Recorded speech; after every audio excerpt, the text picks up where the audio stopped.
Balita ko, mahusay ka sa paggamit ng balisong. Dito masusubok ang pagiging totoy balisong mo.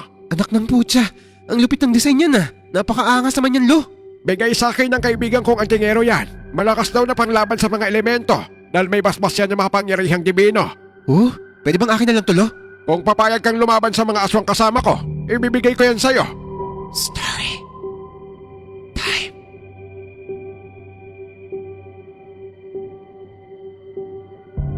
Kahit paano'y nalibang naman ako sa pagbubungkal ng lupa, katulong ng kalabaw niyang si Rumina.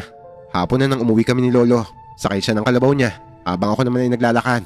Inabot na nga kami ng dilim sa daan Dahil hawak ko ang tali ng kalabaw, ay nauuna ako sa paglalakad. Si Lolo naman ay nakahawak sa sulo para may ilaw kami, hanggang may nakita akong lalaki na nakaharang sa daan namin. Matalim ang pagkakatitig niya sa amin. Aba, mukhang may sigarin dito Huwag lang ako uunahan ito. Hindi ko tuurungan, Lo.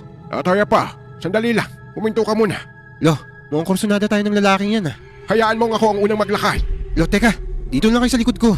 Dahil kapag kinursunada na tayo niyan, bibirahin ko talaga yan. Inuuna mo na naman ang init ng ulo mo Ako sabi ang mauuna, dito ka sa likod ko. Kesa magtalo kami, ay hinayaan ko na lang si Lolo na mauna. Hila ko pa rin ang tali ng kalabaw nito, pero nakahawak pa rin ako sa puluhan ng itak na nakasabit sa bewang ko. Mabuti na nakahanda kapag may ginawang lalaki na hindi ko magugustuhan. Nang malapit na si Lolo, ay humarang ng lalaki sa dadaanan namin. Naaamoy ko ang halimuyak ng dugo mo, tanda. Putya, nagdadrugs ka ba? Lakas ang amats mo Mukhang maswerte ko ngayong gabing to. Tiyak na mabubusog kami ng asawa ko. Sinabi ko nagparaanin mo kami. Huwag mong ihintayin na mapatid ang pasensya ko. Wow, angas ng Lo Akala ko ba wag dadaanin sa init ng ulo? Pero matanda na kayo, ipaubaya mo na yan sa akin. Ilang araw na rin akong walang practice di sige, ilabas mo ang tapang mo pa. Pinalagot ko naman ang mga kamao ko para magpakondisyon bago ang laban. Kung sa tundungan na puro adik ang nakakalaban ko, ito pa kayang bisayang pandak na to. Kumpara kasi sa height ko, hanggang balikat ko lang siya. Matapang ka, Utoy, ha? Bobo ka ba? Totoy ang pangalan ko, bugok! Susugurin ko na sana siya ng suntok, kaso nagulat ako nang bigla siyang magpalit anyo sa harap ko mismo. Ang kaninang maliit na lalaki ay biglang lumaki ang katawan. Mas lalong umitim to, tapos namula ang mga mata. Humaba rin ang mga kuko nito at nagkaroon ng pangil. Naglalaway pa to habang nakatingin sa akin. Natulala na lang ako habang nakatingin sa lalaki. Para bang nanigas ang buo kong katawan sa sobrang takot. Nakita ko pa si Lolo na lumapit sa akin habang may hawak na nagliliwanag na kwintas. Hindi ko alam nito kung ano yun. Basta nakita kong umatras ang lalaki at nag-anyong halimaw. Si Lolo naman ay bumubulong ng kung anong mga orasyon. Ito na lang ang huli kong naalala bago ako tuluyang mawalan ng malay. Umaga na magkamalay ulit ako. Nakita ko na lang si Lolo na nakatingin sa akin. Kaya bigla akong napabangon. Ang haba ng tulog natin Kumusta ang panaginip mo, Apo? Grabe, Lo, nanaginip ako na may aswang daw Parang totoong-totoo yung panaginip ko. Alo ka! Aray ko, Lo, bakit kayo nababatok? Akala ko ba totoong matapang ka? Aba, hanggang salita ka lang pala. Bakit mo ba kasi, Lolo? Ano ba yun? Aba, kung hindi mo ako kasama kagabi nung himatayin ka, baka nakain ka na ng aswang. Aswang? Teka, ibig sabihin, totoo yung panaginip ko? Ay nako, Diyos ko kung bata ka. Hanggang salita lang naman pala ang tapang mo. Pasiga-siga ka pa sa inyo pero sa aswang lang, mahihimatay ka na. Lolo, iba naman kasi ang nakakalaban ko noon. Saka nagbagong anyo yung aswang sa harap ko mismo Nakakatakot yung itsura niya. Aba kahit sino sigurong taga Manila, mahihimatay pag nakita ng ganun Ang totoong matapang, hindi mahihimatay sa harap ng kalaban niya. Aba, hindi pa nagsisimula ang laban, talo ka na. Mas gusto ko pang iharap niyo ako sa grupo ng mga adik Huwag lang naman sa aswang. Hindi ko akalain totoo pala talaga sila. Pero Lolo, paano po tayo nakauwi? Abay tunay ang katapangan ng taglay ng lolo mo. Mga aswang ang natatakot sa akin, Apo. Wala silang laban sa akin at sa agimat ko. Agimat? Totoo po ba ang agimat nyo? Baka sa Quiapo nyo lang nabili yan yung isang nakalaban namin sa gang nun. May agimat daw yun pero nung riot na. Ayun, nasaksak, patay. Baka yung agimat niya ang peke, hindi nakargahan. Paano po ba kinakargahan yun? Kailangan mo tong kargahan at pakainin ng mga orasyon. Etong agimat ko, galing to sa isang dibino. Binigay sa akin noong World War II. Ganun po ba? Pwede ko ba makita, Lo? Eto, tignan mo. Takotang mga aswang sa agimat kong to. Isa tong kwintas na may palawit na medalyon. Kulay tansuto na may nakaukit na kung anong imahe at mga salitang hindi ko maunawaan. Ang itsura nito ay parang yung mga nabibili rin sa Quiapo. Hindi na bago sa akin ang mga agimat at anting-anting.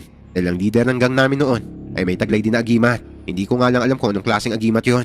Aba syempre, pinapakain ko ng orasyon to tuwing Biyernes ng gabi. Tuwing Biyernes Santo naman, ay pupunta pa ako sa bundok para lang dasalan to.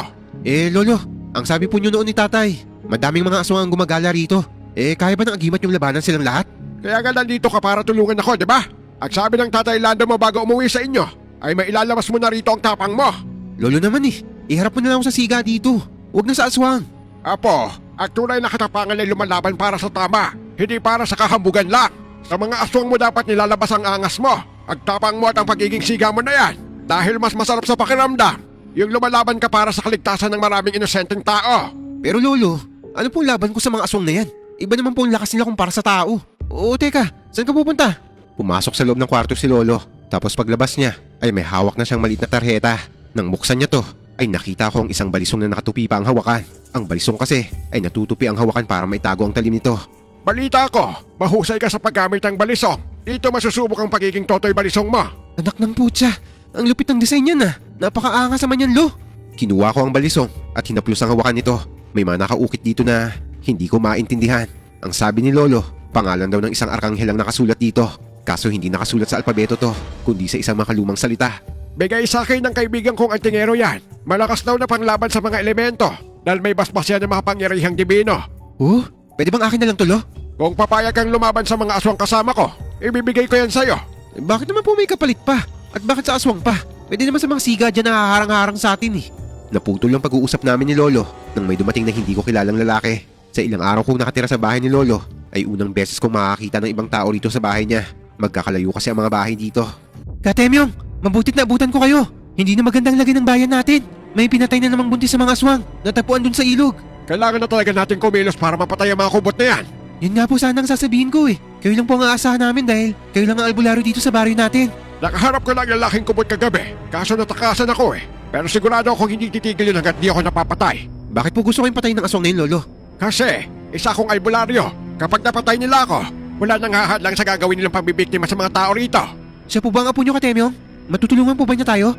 Basta ko dyan, boss. Wala akong balak maging bopis sa mga aswang, kaya kayo na lang. Matapos nila mag-usap, ay nagagahan na rin kami ni Lolo. Pagkatapos sinama niya ako sa ilog kung saan nakita ang katawan ng buntis. Nandito pa rin ang bangkay ng babae. Huwak-wakan siya nito at wala na ang bata sa sinapupunan. Dahil liblib ang lugar nila Lolo, kaya matagal ang responde ng mga otoridad. Sanay naman na din ako makakita ng brutal na patayan, kaya hindi na ako nandidiri sa ganito. Naaawa lang ako sa batang hindi pa sinisilang pero naging pagkainan ng mga aswang. Nakakaawa ang mga tao rito, Totoy. Kahit mga pulis, walang magawa para huliin ang pumapatay sa kanila. Kasi naman, paano nga ba nila huhuliin ang aswang kung wala namang naniniwala rito? Napapailing na lang si Lolo Temyong habang nakatingin sa bangkay ng buntis. May ilang taong nakipag-usap kay Lolo nito. Lahat sila ay nag-aalala para sa kalagayan ng mga buhay nila. Habang tumatagal daw kasi, mas lalong dumarami ang biktima ng mga kubot na aswang. Pagka-uwi namin, ay nagkulong sa kwarto si Lolo para magdasal. Ang sabi niya, ay palalakasin niya lang ang kanyang agimat. Hapon na nang lumabas siya sa kwarto niya, nadatnan niya ako sa labas na pinaglalaruan ko ang balisong. Apo, maghanda ka sa pagsapit ng gabi. Bakit naman, Pulo? Naririnig mo ba yung mga tunog, Apo? Yang matitinis na ikik ng panike. Sila yan, nagmamanman sila sa atin.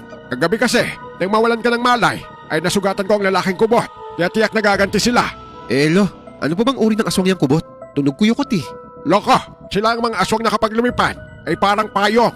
Malaalambre ang buhok nito na ginagamit pang huli sa mga biktima nila.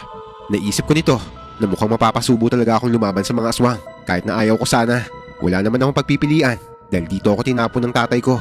Hindi ako kasing tapang ng inaakala ng iba, lalo na kung halimaw ang makakalaban ko. Sana naman sa pagkakataon na to ay hindi ka himatay na po.